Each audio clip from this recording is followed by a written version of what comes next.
Warning! Spoilers ahead. I consider The Last of Us one of my top 5 favorite games of all time. I absolutely love The Last of Us. From the story, to the gameplay, to the graphics, to the characters, to the music. Everything about it is incredible. Despite all of the leaks and the controversy, I went into The Last of Us Part 2 incredibly open-minded, and ended up loving most things about it. Some aspects are even better than the first. The Last of Us Part 2 has some major issues, however. One of which, that we will discuss in today's video, is the death of Joel. The fact that Joel dies is not the issue. It's how they executed it that is the biggest problem with the game. Allow me to explain why.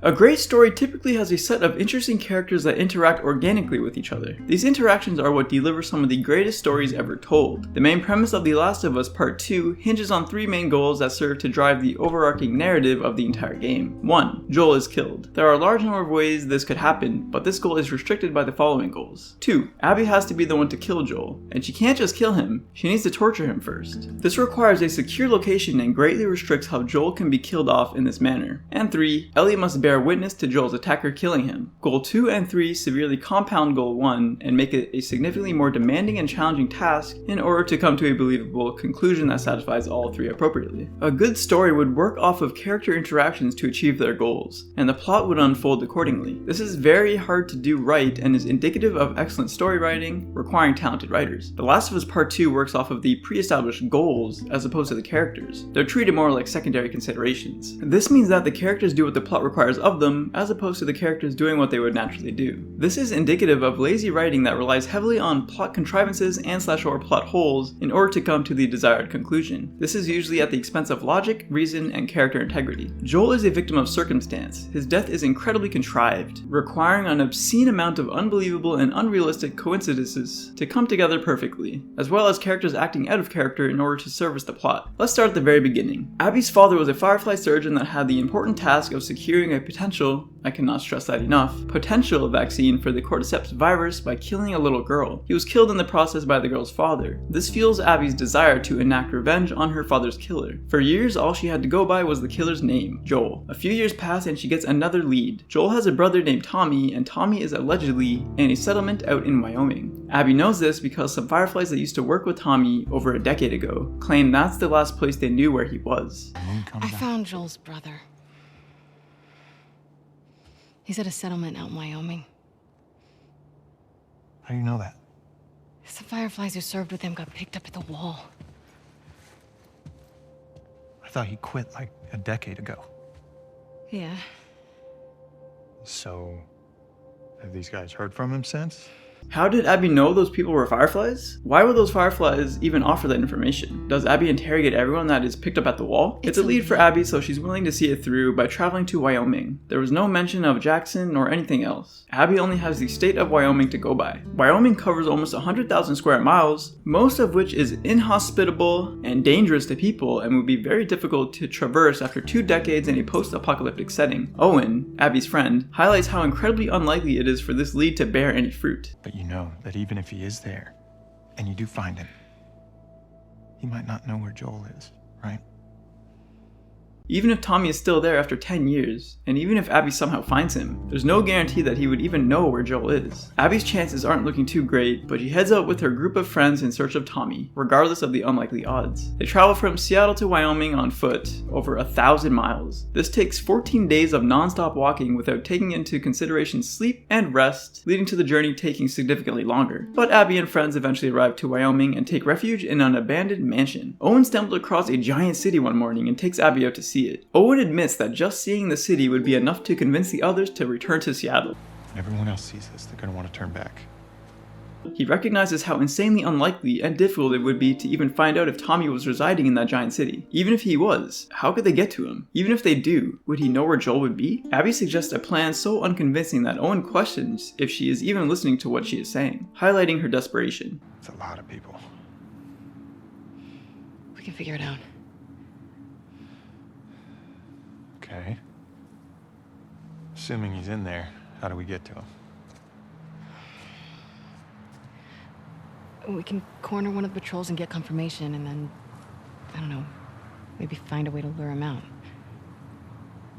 Yeah, okay. Sure, they'll be happy to offer that information up. Well, then we make them. Do you hear yourself? Owen will help her, but not at any cost to himself or others. So far, everything is perfectly within reason, and we technically don't know anything about these characters or their motivations at this point in the story. Abby, upset by Owen's lack of conviction, storms off in a fit of rage towards one of the outposts he pointed out to earlier. Keep in mind at this point in time that Abby has no real plan. She's simply blowing off steam and is heading in the general direction of a random outpost and hoping for the best. She ends up getting lost along the way, but eventually comes across a pair of horse tracks. Unbeknownst to her, these are the horse tracks of Joel and Tommy, the exact two people she's looking for in a town of thousands. Quite the convenient coincidence. Again, she doesn't have any concrete plans and just happened to find the tracks by complete accident. Abby is attempting to follow these random tracks until she is jumped by a massive herd of infected. This forces her to go off the beaten path in a desperate attempt to survive. She tries her best, but the infected catch up to her and she's about to be killed until, against all odds, is saved by the one person she came looking for to brutally murder. She is saved by Joel, the man who killed her father all those years ago. The sheer coincidence of this wildly convoluted chance meeting is astronomical. The writers, I guess, were unable to craft a more compelling narrative than this mess. Abby, in her wild, frantic dash to survive, took all the right turns. The infected were in all the right places. Tommy and Joel just happened to be in that exact same place at that exact same time. If either party delayed for any reason at all, even a little bit, Abby would have been slaughtered by the infected, or at the very least, wouldn't have run into the brothers by complete accidental coincidence. Joel saving a complete random stranger betrays his character. Here's a refresher of Joel's true nature for those who may have forgotten. See what they need? What do you think you're doing? Keep driving. I got a kid, Joel. So do we. But we have room. Keep driving, Tommy. You see what I see? Someone else will come along. You should have helped him.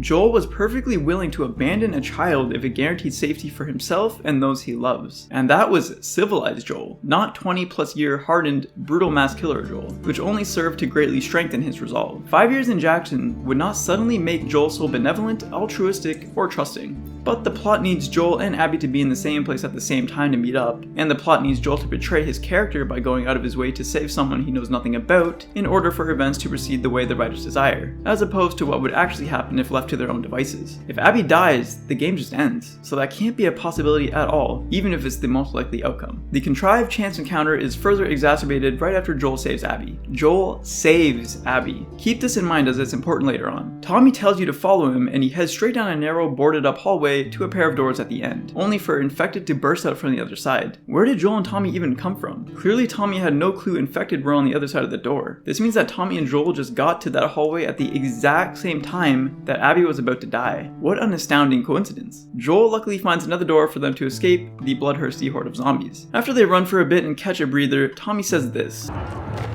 Hey, I'm Tommy. That's Joel. What's your name? They have no idea who this person is, yet Tommy goes out of his way to formally introduce themselves by name. They don't know who this person is, why they're out there, what their motivations are, what their intentions are, what kind of person they are. This is incredibly irresponsible and potentially dangerous depending on this stranger's intent. It just so happens that this stranger was looking for a Tommy in order to kill a Joel. Abby herself can't believe her luck. What's your name?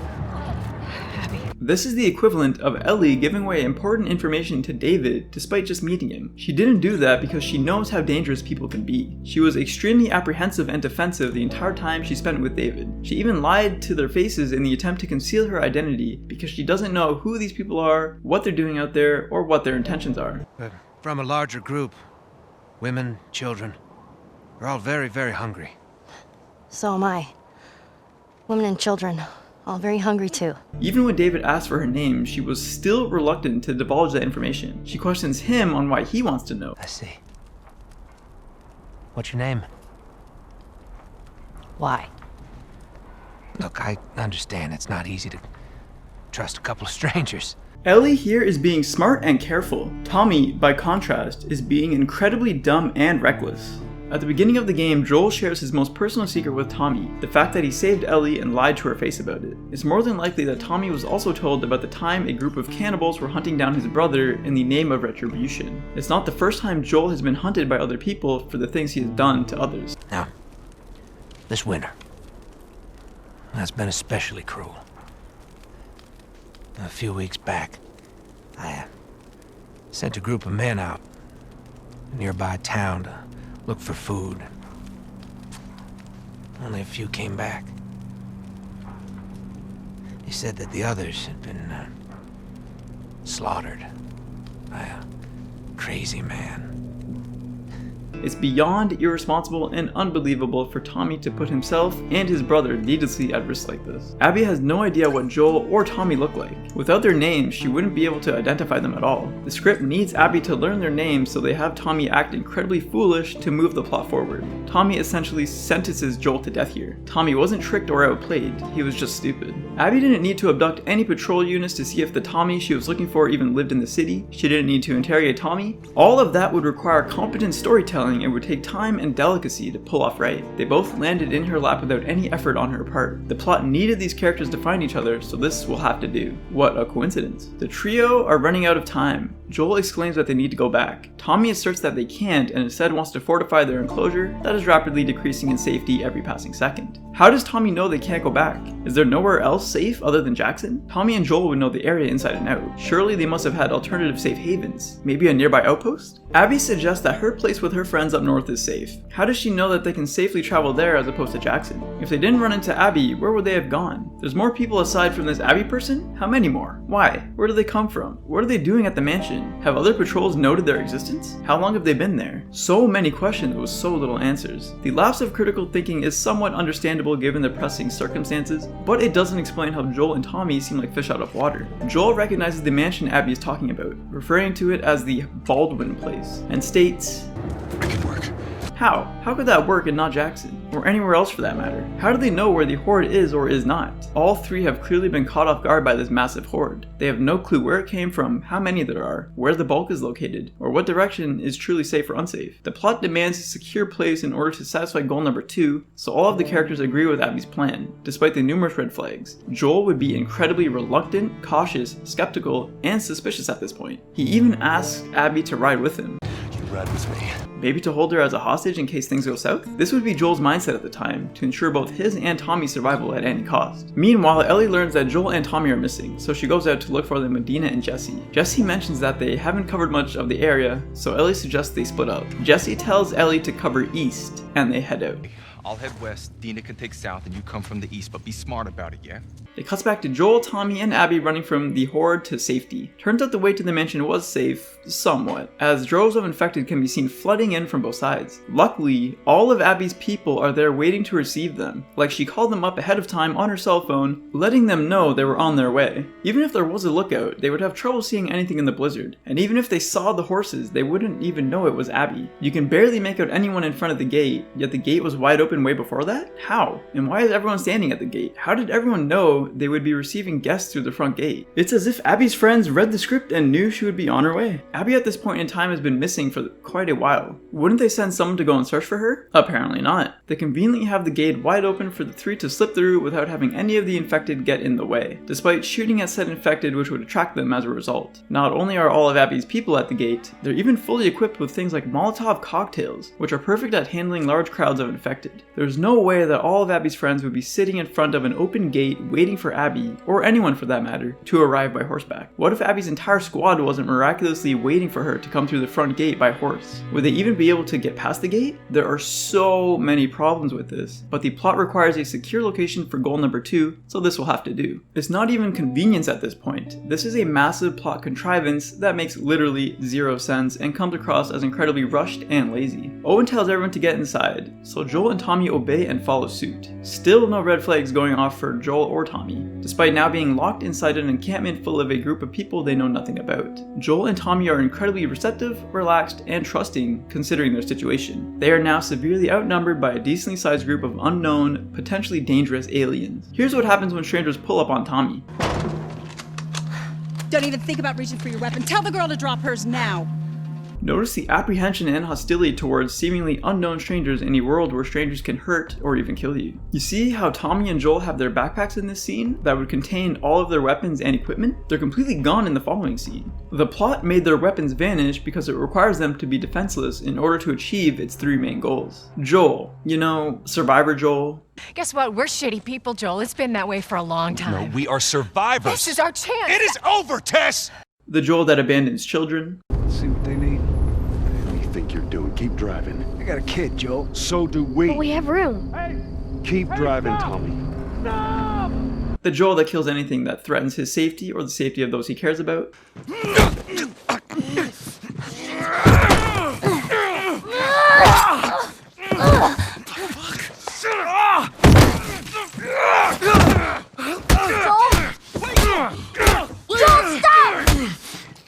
Man, you hit hard. Yeah, well, I was trying to kill you.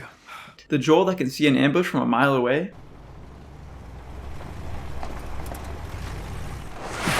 Easy. Please! Holy shit. Are we gonna help him? Put your seatbelt on, Ellie. Well, what about the guy? He ain't even hurt. Yeah, that Joel. He's about to walk into an ambush with his pants down and left himself no conceivable way to defend himself or his brother. This isn't Joel at this point, as the character on screen is betraying everything that makes Joel who he is. It's an imposter Joel, a fake Joel. He's not even a character, just a Joel lookalike puppet whose strings satisfy every demand made by the whims of the plot. The Joel from the first game would never allow himself to be in the current situation he finds himself in. He would never be so laid back and carefree with complete and total strangers. He would never leave himself so vulnerable to attacks. Tommy continues to divulge very personal information that could get people killed. You two live nearby? We do. A few hours down the hill.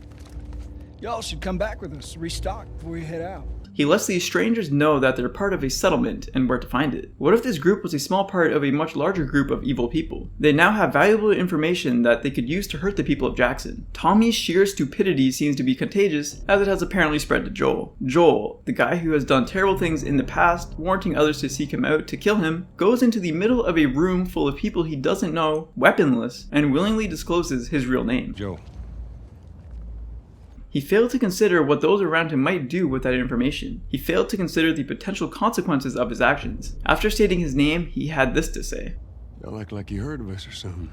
And what if they had, Joel? What would you do if they did know of you and they wanted to hurt you? He clearly didn't think any of this through. He's been lobotomized. After over 2 decades of brutal post-apocalyptic survival, the hardened veteran Joel placed his faith and his very life into the hands of potentially dangerous randoms. What if they turned out to be hostiles? Joel failed to take into consideration the realistic possibility that these people could do him and Tommy harm. How? The situation is the epitome of plot contrivance and is the sole result of haphazardly seeking the attainment of preordained goals as opposed to respecting the integrity of the characters and have them act accordingly to achieve the same said goals naturally. Joel, who knows very well what strangers are capable of, is reminded in kind.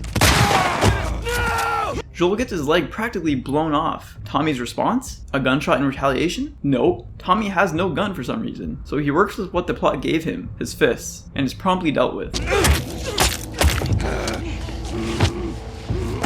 We finally arrive to Abby. Remember when Abby was saved by Joel? Her life was saved by this man just a few minutes ago. Remember that? Because apparently she doesn't. Joel literally saving her life left no lasting impact or impression on her at all, which betrays her character. Abby spends a majority of her campaign run helping the 2 Scar children because He saved my life. Abby literally goes through hell and back for Yara and Lev. Yes, I'm aware they didn't kill her father, but Joel didn't kill her father for no reason. Her father was going to murder Joel's daughter, without his or her consent, for the mere chance at a cure, not an actual cure. We've been swamped for the past few months by our own virus, and yet no vaccine has been produced, and our current society is the pinnacle of our species' intellect and capabilities, with an additional 7 years of research and development growth as the Last of Us universe went to hell in 2013. Yet, we still have no vaccine to speak of. A post-apocalyptic world torn down by 2 decades of severe decay Kay would fare much, much worse. It's very likely killing Ellie would have yielded nothing as a result. Joel most likely took that into consideration when he made the decision to save her. Abby fails to take any of this into consideration and is instead laser focused on her own self-interests. This has Abby come across as one-dimensional and is a huge disservice to her as a character. There's no internal struggles or signs of confliction. It doesn't matter that Joel saved her life. It doesn't matter why Joel did what he did. The moral implications of these actions is never taken into consideration because the plot can finally kill two birds with one stone. All that matters is the needs of the plot. Abby has to gloss over the fact that maybe Joel isn't who she thinks he is in order to satisfy the contrived plot the writers want but didn't earn. Therefore, even though Joel saved Abby, Abby decides to not only kill Joel, but to brutally torture him, slowly, to beat out Joel's last remaining breaths with her bare hands. This is the same character that they want the audience to sympathize with later on. You can't have your cake and eat it too. We return to Ellie, who, by coincidence, finds the mansion where Joel is currently being tortured to death, even though she was headed east and the mansion is up north. Then you come from the east, but be smart about it, yeah? My friends are at a mansion just north of here. But the plot needs to satisfy one more goal, so it will have to do. It would be extremely difficult for anyone to locate anyone with a massive herd of infected running around. Ellie arriving to the mansion not only unscathed, but with not a single infected in sight, is absurd. Not only did Ellie find the exact spot where Joel was being held up, and not some other character, but she also arrived right before Abby finished him off. Ellie runs down the stairs, opens the door, and finds Joel dying on the ground with his attacker standing over him. She has her gun in her hand. Ellie only has two options here. What would she realistically choose? Would she A. shoot Abby in the head to save Joel, or B. needlessly walk forward in order to be restrained by Abby's friends? Well, A is the most realistic, logical, sensible, and believable scenario, but that would instantly end the game. It also doesn't satisfy the third goal, so the plot demands that Ellie choose option B, even if it makes no sense at all and has Ellie come across as incredibly incompetent. Ellie's integrity and credibility is compromised in order to satisfy the third goal, bringing us full circle. The writers did it. They were able to torture Joel, have Ellie bear witness, and were able to finish him off. But What did it cost? it costs the integrity and identity of beloved characters, forever transforming them into unconvincing, shallow doppelgangers. It also severely hampers the game from a narrative perspective, as the catalyst that the entire game is based upon is predicated on an amalgamation of comical contrivances. But we're not done yet. After Abby deals the final blow to Joel, she's left with two decisions. Does she A. kill Joel's brother, alongside Joel's grieving, violent companion that made her intentions very clear? You're gonna fucking die! In order to prevent them coming after her and doing the exact same thing she did, or B. keep them alive. A is most definitely the more reasonable proposition here. Abby has no qualms with getting her hands dirty. Her friends recognize and confess to her face that she's a shitty person who does shitty things. Isaac's top scar killer suddenly had a change of heart? Nothing to do with Owen, right? I haven't always done the right thing. You're a piece of shit, Abby. You always have been. She was perfectly fine with finishing off a pregnant lady after bashing her skull into the floor several times, who was also impaled by an arrow moments before and was rendered unresponsive and harmless. She had nothing to do with this. She's pregnant. Good. And she has no issues killing her fellow comrades that are attempting to hurt her and Lev.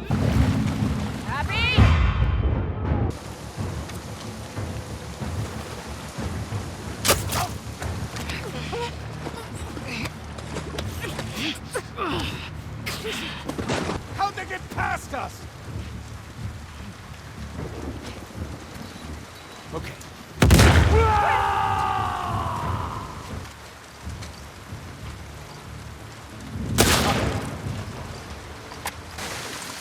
Abby, you killed those wolves. It doesn't matter. We're getting off this island. It fits perfectly within her character that she wouldn't hesitate for a second to kill both Ellie and Tommy right there and then. The only reason she doesn't do it in the theater is because Lev, her surrogate conscious, pleads for her to spare them. She would have slaughtered both Dina and Ellie no problem otherwise. Good. Abby!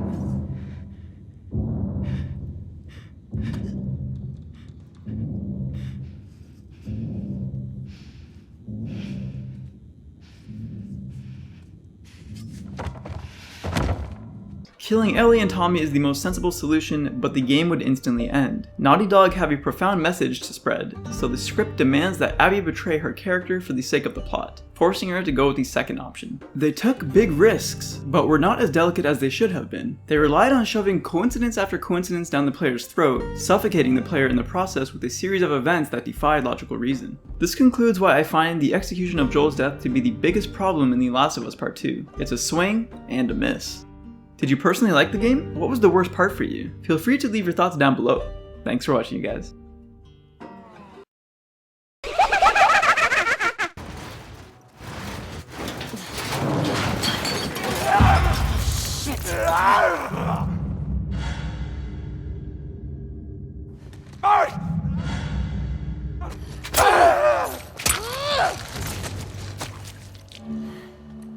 You good?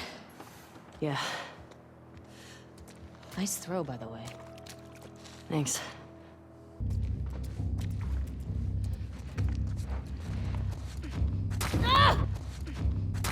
Nice throw, by the way.